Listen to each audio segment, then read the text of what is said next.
Hey everybody, Tuesday night. No, Thursday night. It's Thursday night. We're doing a plantar fasciitis all-inclusive here. So I think it's about one more minute. We'll get started. I wanted to make sure that, man, I am a mess. I'm looking at myself here. It's been a long day in the clinic, I got to tell you. Please send in some comments to make sure that you can hear me. My microphone looks like it's going off. Looks like you can see me, but just send me a little message here. Say hello and where you're at. Oh, all right. Nice. So, yeah, we'll get started here in 1 minute, 7 o'clock in Baltimore. Nice. Okay, 7 o'clock. Everybody wants to go home and be with the family. And so we're going to get started here talking about a multimodal approach to plantar fasciitis. I am going to share my screen and we're going to go into my presentation. All right.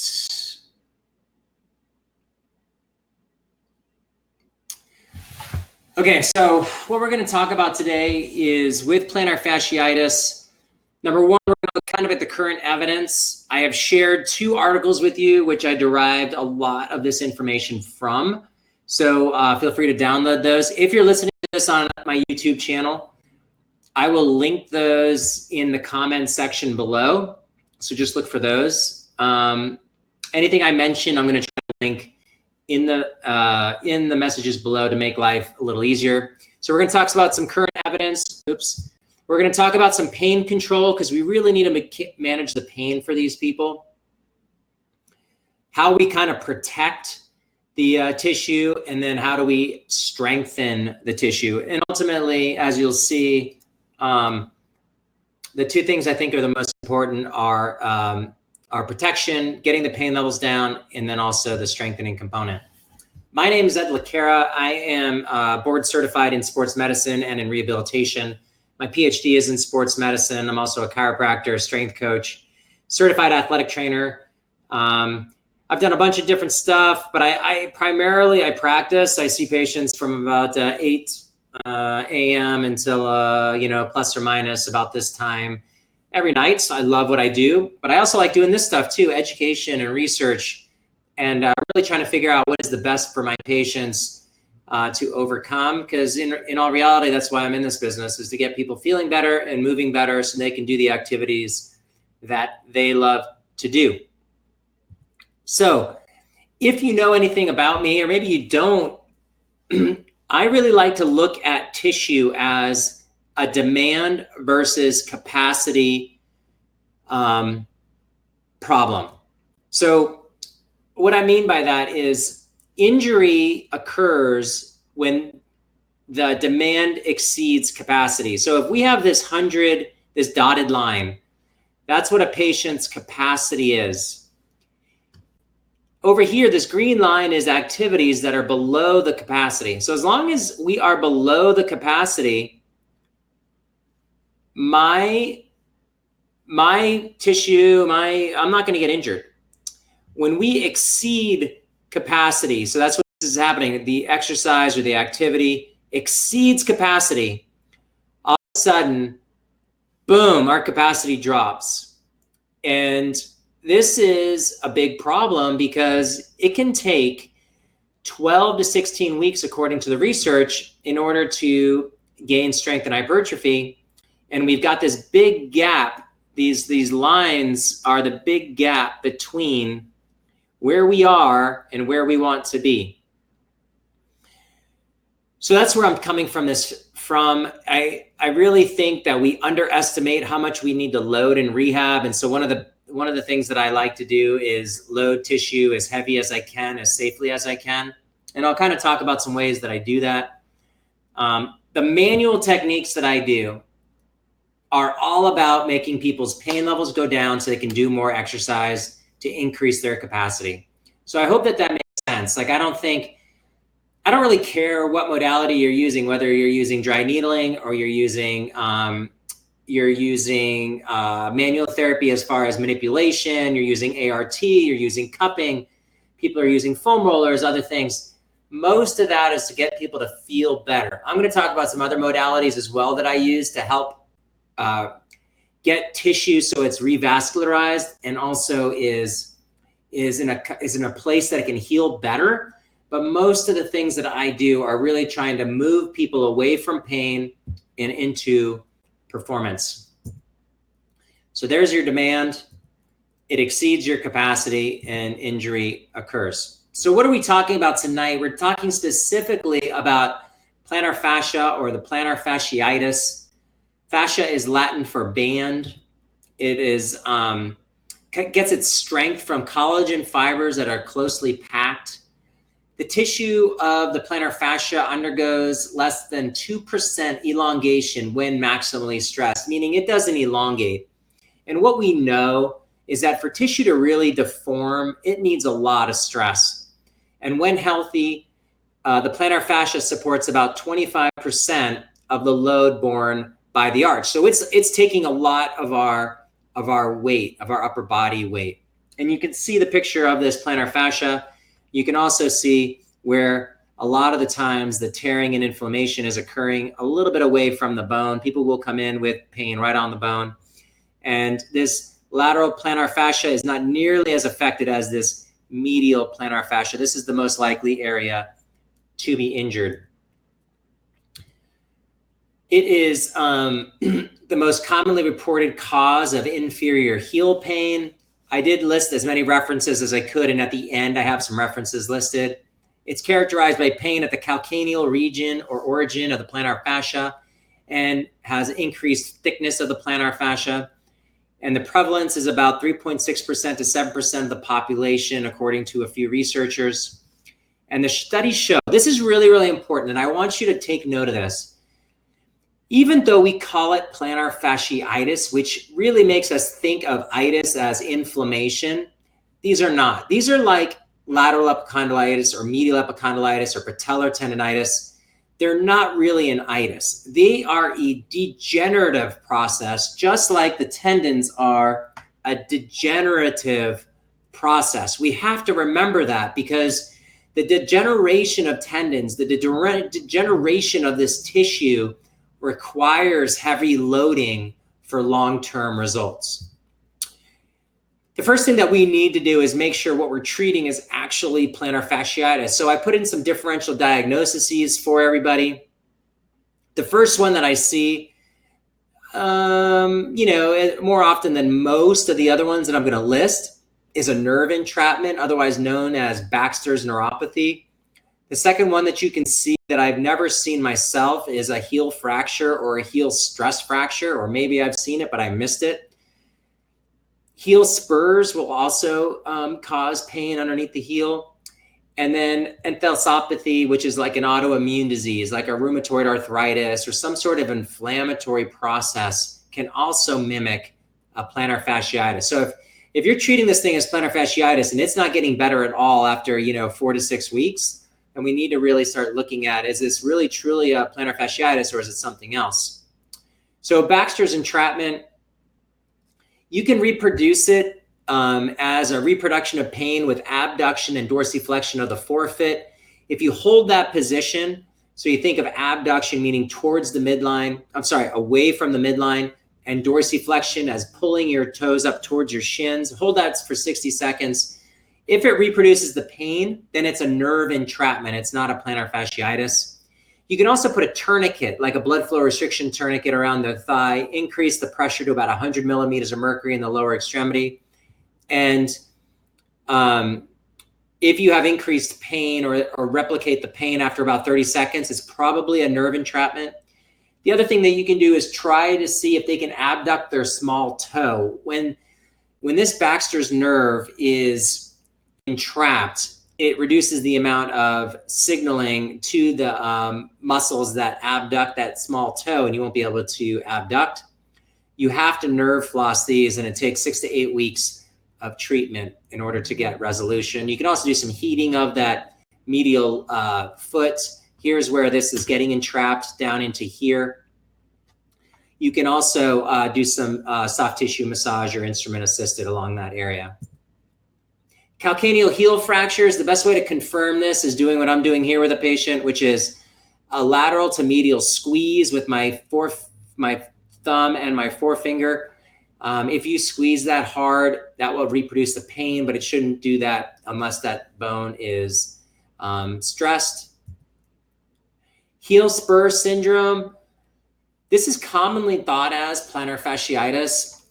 It's commonly thought that the heel spur that occurs is coming from the plantar fascia, but the research has demonstrated that that's not true. It's actually the insertion point for abductor digiti minimi and flexor digitorum brevis.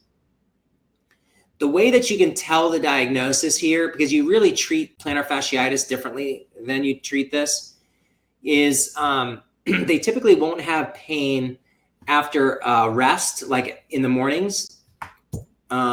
They will have pain when they strike the heel. And typically these people are overweight. They're overloading the muscles on the foot. And so, yeah, so those are the differentials.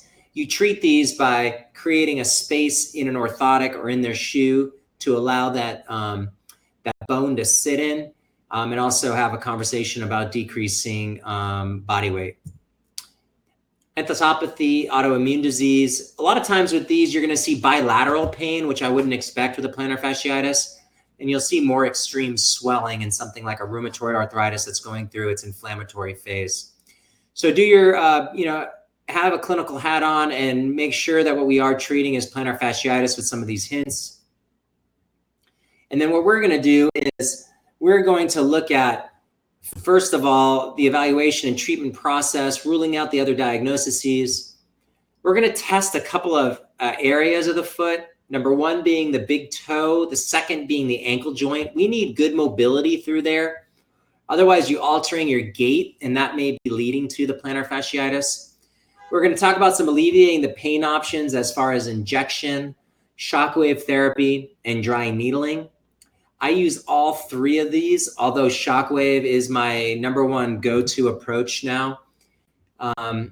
Support with a shoe insert and also taping.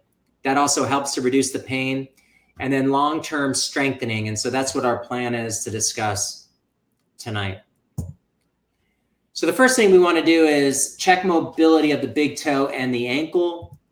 The big toe requires 42 to 45 degrees of big toe dorsiflexion. So if you look at the angle right here, I don't typically break out some sort of inclinometer. What I do is look and say, okay, well, this is 90 degrees. Is that half of that? Is that at 45? And if it is, then I'm good. If it's less than that, I might do a little bit more quantification.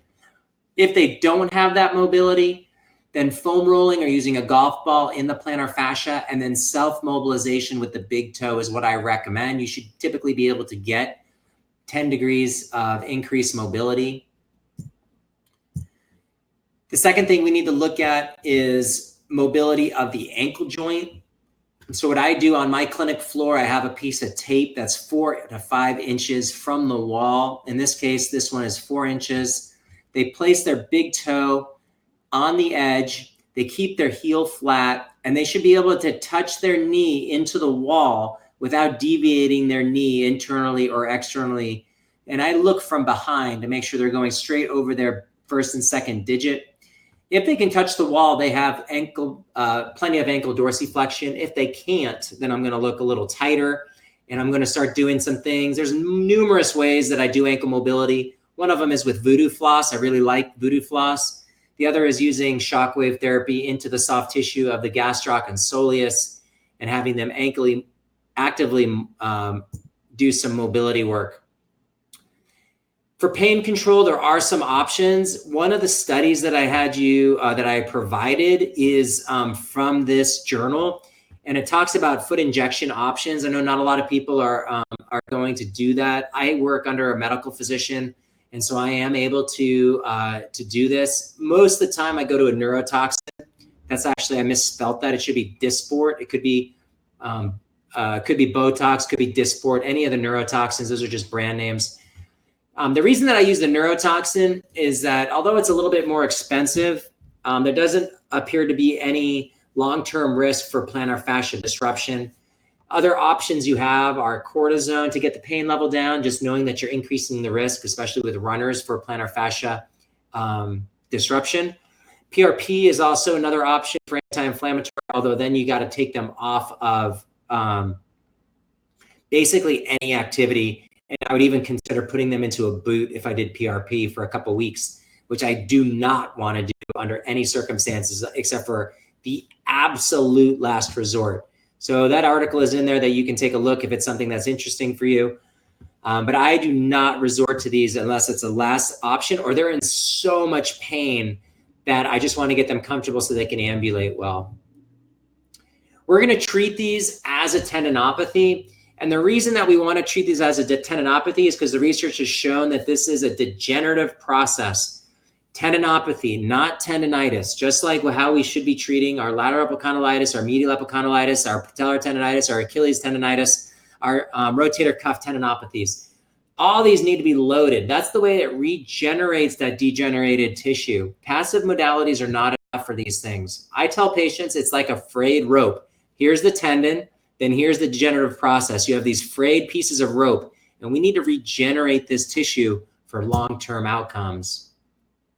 According to Kane, the mainstays of initial treatment for tendinopathy are activity modification if necessary, relative rest, pain control, rehabilitative exercise, see how I underline that, and protection. We're going to talk about a lot of these modalities tonight and what I do as a multimodal approach. The other thing that I think is super important is letting patients know how long this could take. If you set the table, they understand, because when they go to research it, they'll find the same thing.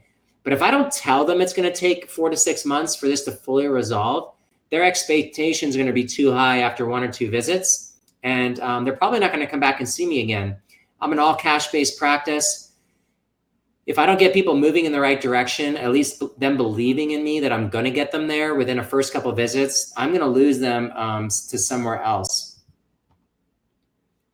Again, with specific injuries, multimodal is best. So in combination with exercise, you can use cryotherapy under the bottom of the foot. You can use a water bottle frozen and then use them, and they can roll the bottom of the foot for pain. Non-steroidal anti-inflammatories, I'm not crazy about it because there really is no inflammation there. You can see what I said here. It reduces pain, increases range of motion, which can assist patients in completing rehab exercises. Again, care should be taken into injecting corticosteroids. Then you have these topicals that you can use as well. Dry needling and shockwave therapy and exercise loading are really my go-tos with this condition because like other tendons, they're tough to treat, and I need to bring blood flow and I need to bring healing to those areas. So those of you who aren't familiar with shockwave therapy, I'm going to talk about it a little bit. Basically, you have a little bullet that goes in between. It's a little ballistic. That back and forth frequency creates a sound wave, which goes into the tissue. The sound wave gets into the cell, basically tricking the cell into thinking that it's going to explode, and the body responds by trying to heal those tissues that are going to explode, but they really don't explode. So it's the body is sending healing factors to a place that doesn't even need healing. And it's one of the ways that you can also get healing for other areas of the body, including bone healing and degenerative tendon conditions, musculoskeletal disorders, aesthetics, and men's health. It is regenerative in nature, brings blood flow to the area and revascularization. Other names for it are listed here. Primarily, you'll hear it as shockwave or extracorporeal shockwave therapy. I like to call it sound wave therapy because patients don't really want to be shocked. There is a lot of studies out there talking about sound wave therapy, and I'm going to list a bunch of them for you. But it really helps to improve the regenerative and healing potential with essentially zero risk. It stimulates healing and attracts additional cells capable of inducing healing. Mechanical stimulus that causes biological response. I think I already showed that. Typically, you need to do about 3 to 5 treatments over 5 days apart. You use some coupling gel. You give about 3,000 what we call shocks or pulses. I usually give more than that. I'm giving up to 8,000 into an area. And then patients give you feedback on the painful sites. So here's a bunch of different studies looking at shockwave therapy in different areas of the body. What I want you to focus on is for heel pain, something like a 90% success rate for heel pain. So very, very, very beneficial.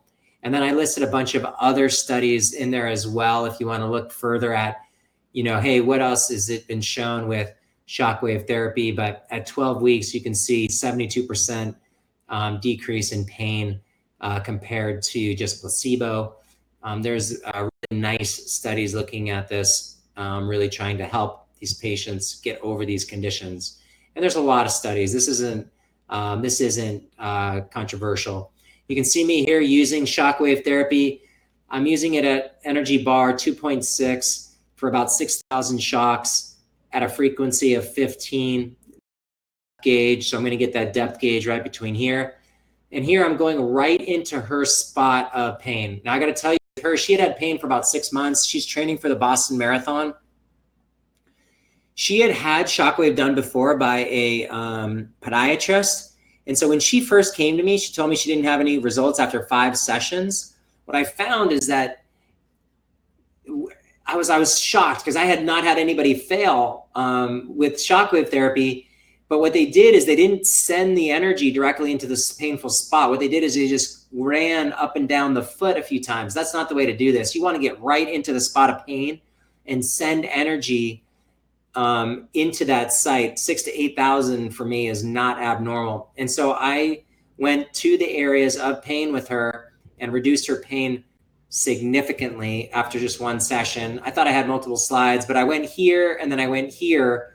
And then the cool thing about shockwave therapy is when you no longer have areas of inflammation or degenerative tissue, it no longer hurts. So as I got down here, there was no longer any pain, no longer pain, no longer pain. So I just stayed in those painful areas. I then stressed the tissue, and you'll see me here. Oh, there it is, actually. I'm sorry. There is additional pictures putting the shockwave into different positions on the plantar fascia. And then I go into areas of trigger points. So you'll find lots of trigger points in the medial gastroc. And so I'm going to hit all these medial gastroc points with the shockwave.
So I don't know what happened. Looks like I lost everybody. I'm not sure when. I didn't not share anything. I'm wondering where I cut off.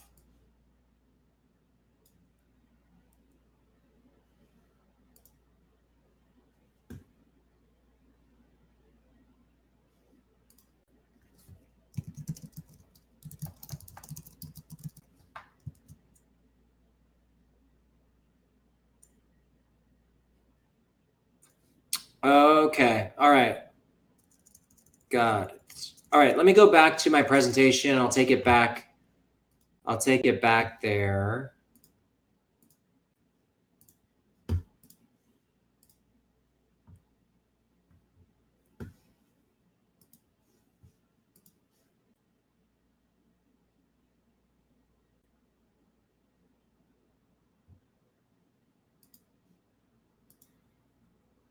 Okay, so here I am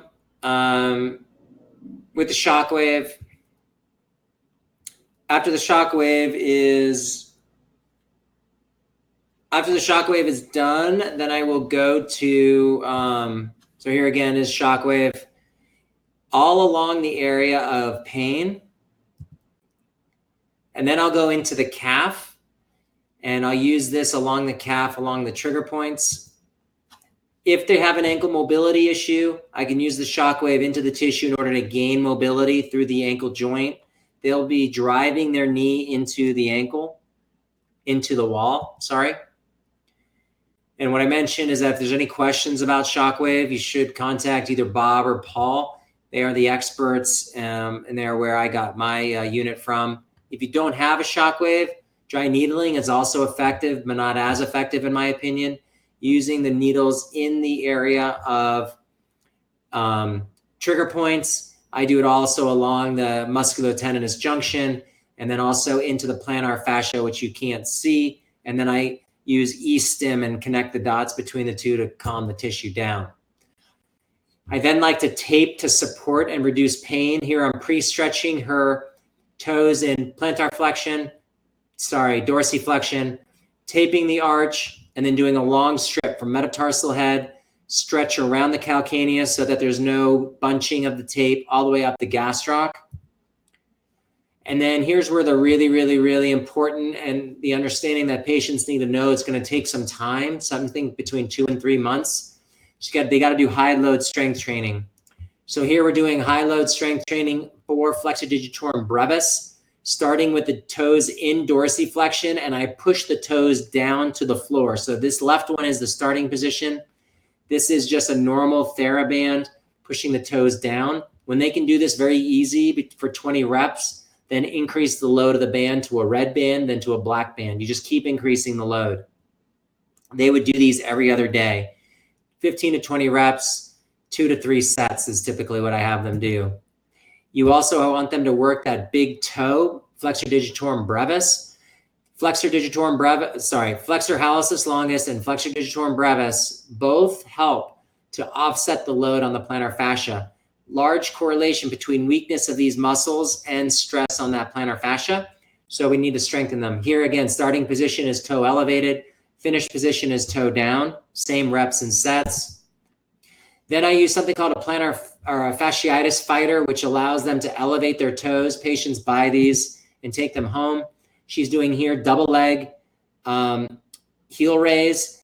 The sets are 2-second concentric up, 3-second isometric hold at the top, 2 seconds down back to starting position, 15 to 20 reps. When they can do 15 to 20 reps, 2 to 3 sets, pretty easy. Then we progress them to single leg. Here you can see her single leg up, and now she's doing single leg. And then after that, she can do those pretty easy. Then I progress to weighted, and I'll keep increasing the load, whether it's with a kettlebell, a dumbbell, or you could use a weighted vest. I like, from an insert standpoint, research suggests that with plantar fasciitis, inserts are a good option. Instead of doing custom orthotics, what I have patients do is use this insert that's a foot strengthening component. And so they use something called Barefoot Science. They slide these into their shoes, and there's different levels of intensity, starting off with level 1 all the way to level 6, and it strengthens the intrinsics of the foot as well. here are some references for plantar fasciitis that I would recommend looking at and where I got a lot of my information from today. And now I'll go to questions and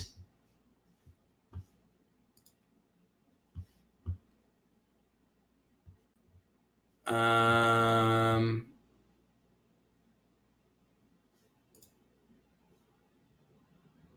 right, any questions? Do the rehab the same day as shockwave? Yes, absolutely. So they do those exercises the same day. The cool thing about shockwave is it doesn't degrade the tissue, and there's no downtime, so they can get right into those exercises. Their home care is the same exact thing I do in the clinic. They buy a fasciitis fighter, and they go home and they do those every other day, or in conjunction with mobility exercises if they don't have ankle and big toe mobility.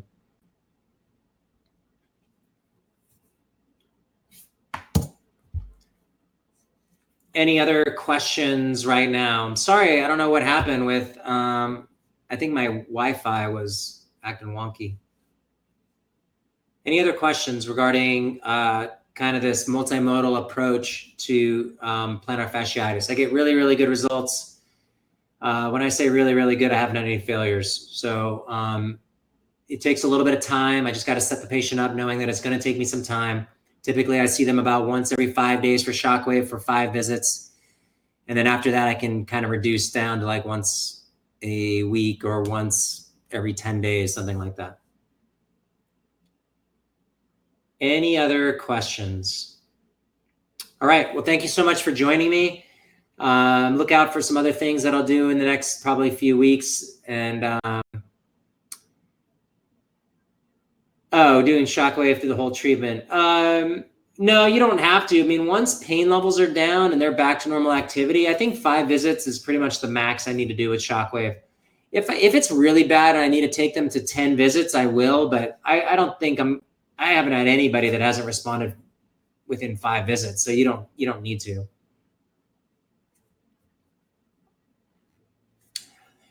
All right, thanks again, you all. Have a great week, and if you have any questions, just reach out to me, ed@edlacara.com.